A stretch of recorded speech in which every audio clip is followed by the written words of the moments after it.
میں ایک منٹ بتاؤں، میں سیدھا ڈیالہ جیل سے آ رہا ہوں اسمبلی کے لیے. خان صاحب سے میری ملاقات ہوئی ہے، خان صاحب نے میڈیا سے بات کی ہے، خان صاحب سے کوشچن ہوئے ہیں تو خان صاحب نے کہا کہ یس میری ملاقات ان سے ہوئی ہے. دیکھو میری جہاں بھی ملاقات ہوئی ہے، جس سلسلے میں بھی ملاقات ہوتی ہے، میں تب کہتا ہوں جب خان صاحب کی طرف میرے پاس انسٹرکشنز ہوتے ہیں. میں جہاں بھی جاتا ہوں جس طریقے سے بھی کرتا ہوں خان صاحب کے لیے کرتا ہوں، خان صاحب ہی کی ہدایات اور پرمیشن کے مطابق کرتا ہوں، ان کے جو ہدایات ہوتے ہیں ان کے مطابق.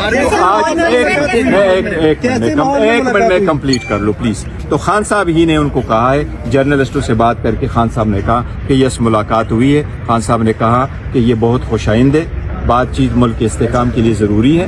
خان صاحب نے ان کو یہ بھی کہا کہ ہمارے دروازے ہمیشہ بات چیت کے لیے کھلے تھے، دوسرے لوگوں کے دروازے بند تھے. اگر بات چیت آگے بڑھی تو اس سے ملک میں استحکام آئے گا. سر ملاقات کے اندر کیا کہہ رہے تھے کہ جب تک جوڈیشل کمیشن کا اجلاس نہیں ہوگا ہم گفتگو کا چوتھا راؤنڈ نہیں کریں گے؟ دیکھیں وہ تو بات بالکل صحیح ہے، خان صاحب نے ہی کہا تھا اور ہمارے جو مطالبات ہیں وہ دو ہیں. ایک جوڈیشل کمیشن بنے، جو دو ایونٹس ہے اکرنسز ہے اس کے لیے بنے، اور اس کے ساتھ ہی جو رہائی ہے وہ والی بات.